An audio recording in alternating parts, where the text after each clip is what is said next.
Man, all these vines and everything. Some heavy work there. It is some heavy work. Well, guess what? I've been tagged again. I've been tagged by Scuba Dude 1970 to show what one item would I take with me to survive in the woods.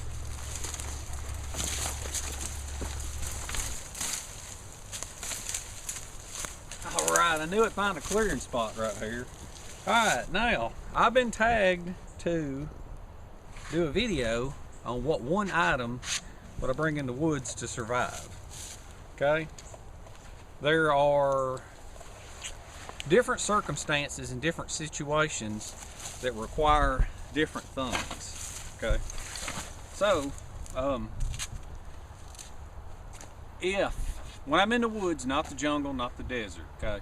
Now, when I'm in the woods, the one item that I would bring, the stipulation I could make would be if it was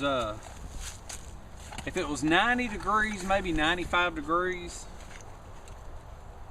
I'd have to say what it would be some water carrying device. It'd be a container of water. And that's for the simple fact that the one deal I would carry, and I know that you might consider this as a kit, as a 2-piece or a 3-piece kit, but if it's a grab and go, you know, grab one item and go, then this would be it. If it was above 95 degrees, it would be this, because I would have a way of carrying water and I would have a container to boil water in. Okay? Gotta have that. You gotta have hydration when it's hot. Okay? Now that pretty much covers that. And man, that wind's blowing hard, ain't it, Nick? Yeah. Anyway, that right there would cover it if it was very, very hot and very dry. And another deal with it being very dry is also in these canteens, they have a little pouch on the side. It's supposed to be for water purification drops. Well, I used to always carry the iodine drops, and you can't find them anymore. All you can find is that weird Muro Clear type stuff. So I just started carrying a cigarette lighter. And I figure if it's going to be above 95 degrees, I'll be able to get a fire started. Everything will be dry. And if it's not, then I'll get a friction fire started. But anyway, that would cover the hot part. But the rest of the year, whether it's cold, whether it's rainy, whatever, it's going to be that bad boy right there. And I'll show it to you. I'll show it to you while I'm setting up this coffee pot here. Somebody had asked one time about this coffee pot, what this little hook on the back was for, and I'm fixing to show you. So, let me set this thing up right here. Let me set this up and then I'll show you. I'll get this coffee going and then I'll get you that. I'll show you my one item that I'm going to carry. Alright, I hope y'all got a minute while I'm making a little bit of coffee. I'm sure y'all don't mind spending a little bit of time with me and Nick, do you? Alright, that's pulling on down there. Let me secure this thing. Now what this is right here is, you can see I'm setting up a fire right here. And I'm going to have it to where I can adjust it up above the flame right there. Can you kind of see this right here? Let me pull this on up a little bit. See right there, I can adjust it up above the flame. Let me hook this back here. Alright, now, and see that's going to be pretty neat right there, because what I can do now, I'll just dump the coffee in here. Alright, we'll dump in a little bit more water. And this little thing on the back right here, I'll show you what it does. It's pretty good for if you don't have any gloves or any way of grabbing hold of it. Alright, let's put that in there.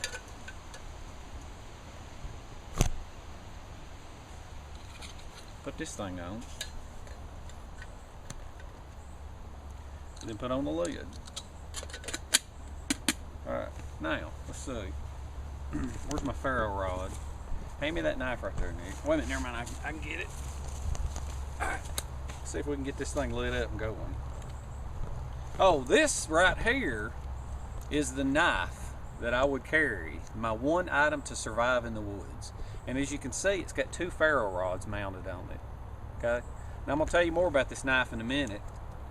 Let me go ahead and light this fire so we can get our coffee going.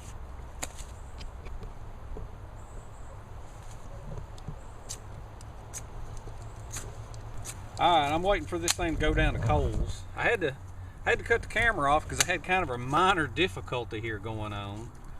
What it was the way this coffee pot works. When I put the water in it, it moved the location of it. And so I think it's getting about time to lower it because them flames are going down. Let me see if I can lower it now. You can see this pulley and carabiner up here I got rigged up. What I'm gonna try, I'm gonna unhook the carabiner. I say what's cool is if you watch this makes it to where the pot is adjustable. Isn't that neat? And you can adjust it down to right over the flames. Let's adjust this up a little bit, right there. Perfect. Perfect. Alright, can you get all of me if I sit right here? Can you get me right here, Nick? Yeah, you in the pot. Alright, now. Okay, well that's good. Let me know if them flames get up near this paracord. Alright, now. This is the knife right here I was talking about that I would carry. And as you can see, if it was very, very hot, yeah, I'd want hydration. I'd want that canteen right there. But now, the rest of the time I want a knife because with a cutting tool, no matter what the weather, you can use a knife to... Now, once again, you may say that this is a kit because it's got some stuff in the handle. But to me, this is a grab and go one item right here, okay? Now, I had that other ferro rod around here somewhere. We'll look for it in a minute. Anyway, there was 2 ferro rods mounted on it right here. And then there's a sharpening stone in it, which is good. I can stay sharp. I got a little bit of paracord here, and I got a little bit of paracord right here, which is good, okay? Now with a knife can help build you shelter, and there's certain ways it can help you get water, and I'm not going to get into that because that'll be a whole separate video on how to deal. If you just got a cutting tool, how you can get yourself some water. But anyway, and this knife right here, inside the handle, let me come up a little bit closer. That coffee's doing good right there. Okay, inside the handle right here, can you see this part here, Nick? Yeah. All right, inside the handle, it's got extra matches, and it's got one of those saws, a wire saw, and it's got fish hooks and fishing lines. So that's pretty neat. And it's got an O-ring built into the handle, which is pretty cool. Now, something else about this knife right here. Okay, you got your cutting edge. And this is a Parker IMI. Okay, this thing was made back in the 80s, and it was given to me by my brother. And you got your cutting edge right here. Up here where the serrations are, a lot of people don't like serrations. Well, I like serrations because, can you aim it down here? I like serrations simply because you can take it and you can use it to make shavings off of wood. See the little shavings there? Like I say, a lot of people don't like the serrations.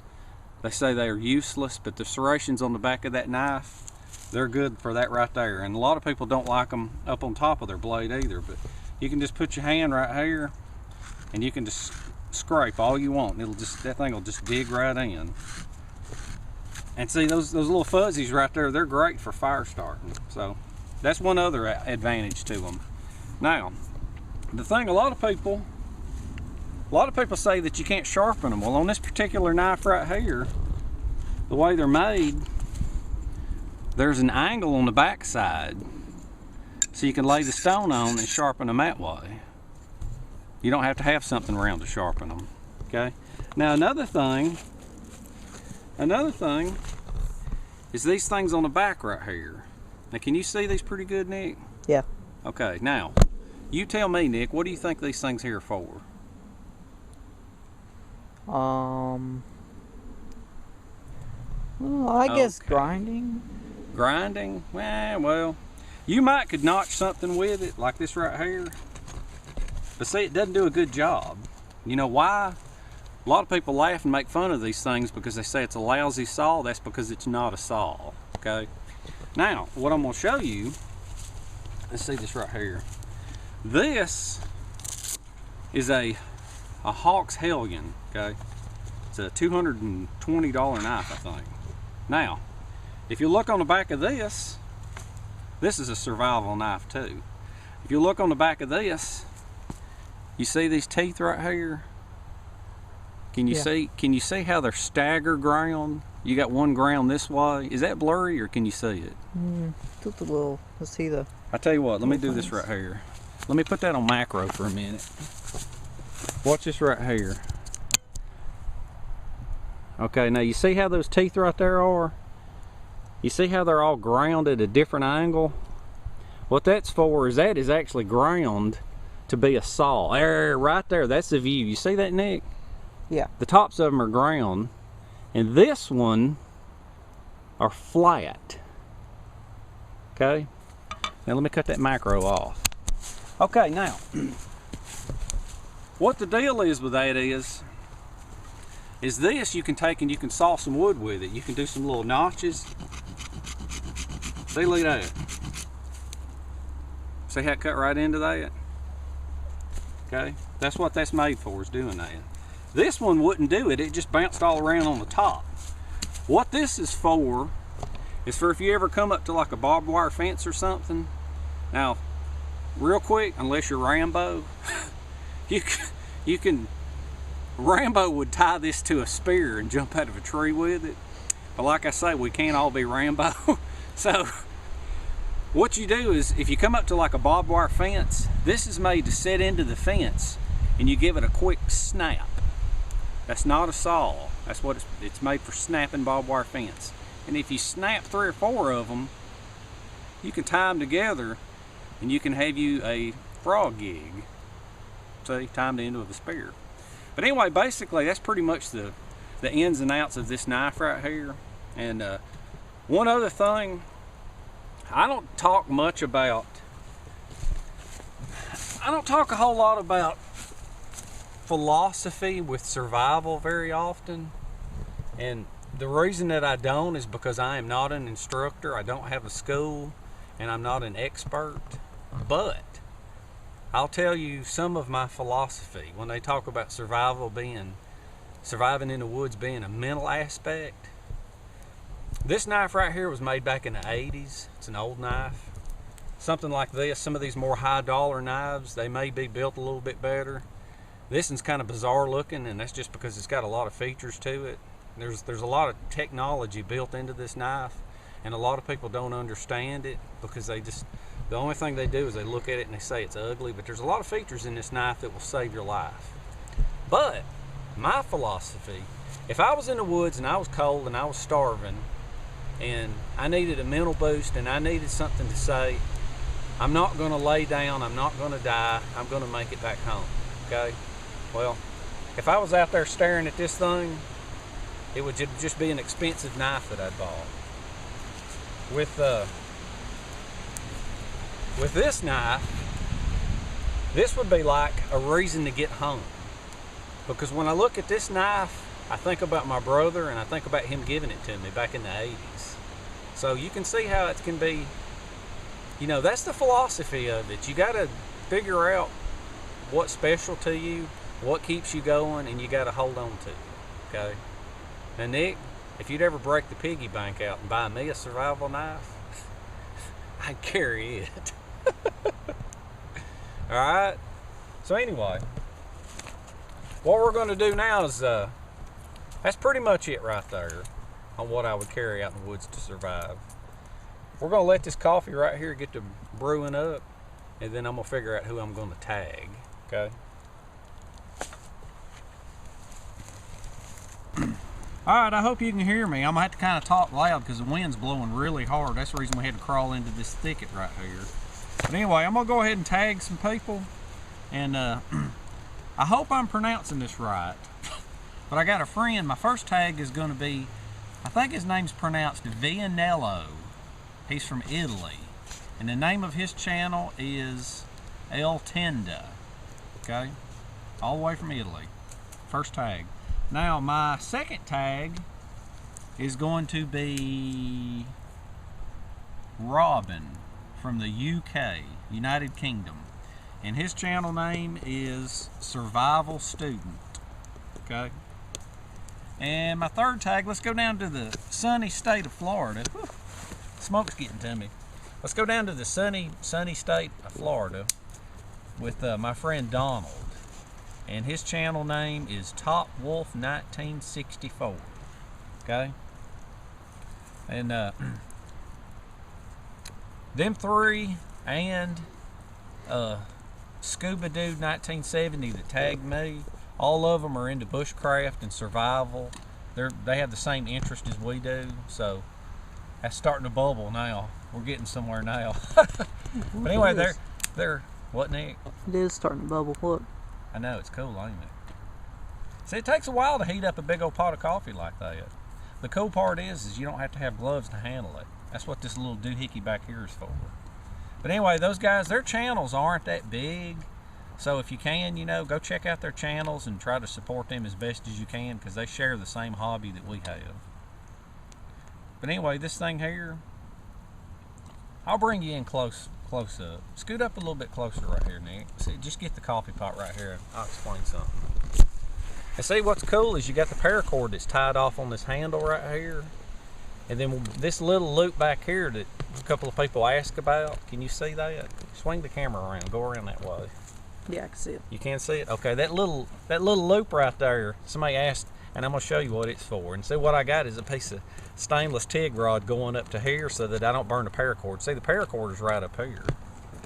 So anyway, we're just gonna let that coffee brew up right there real good. I bet you can't wait for that coffee, can you, Nick? Look, I brought your favorite cup. Yeah! Sure excited, ain't you?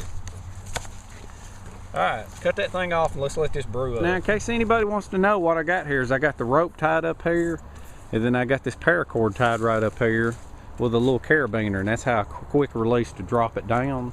And then I got it rigged up to another carabiner with a little pulley right here. So let's go on down here and take a look. You can see how it's doing. That's pretty neat, ain't it, Nick? Yeah. Alright, Nick, you said you wanted to be on camera again? Yeah. Alright, there you go. Woo. Are you happy? Alright, now let's I think it's brewing. I want you to get right here and see if you can get this on camera right here, Nick, okay? Alright, I'm gonna get it from two different scenes. You ready? Now all you gotta do is you gotta reach right up here to this paracord here. Get down there and see, am I catching it all? Yeah. And then you just lift this up. And there you go. Alright. Now move that camera around a minute. Let's get another scene of that, if I can. Come around here. Let's see right here. Alright, check this out. Alright, you ready? Can you see it good? Yeah. Alright. Well, you ain't got to reach up here and get this. Catch the pot tilting, because I want them to see the back part. Ready? There you go. Good. Oh, that's strong. That's the way you like it. Yeah. Alright. Well, that's my video. And I figure I'd throw in a little coffee pot, because last time when I did a tag video, all I did was went on a fishing trip. But me and Nick, we're going to drink up some coffee, and then we're going to clean up, and we're going to go. Alright? Ain't that some good looking stuff right there? Mm-hmm. Yum, yum. Alright, guys. Till next time, I'll see you.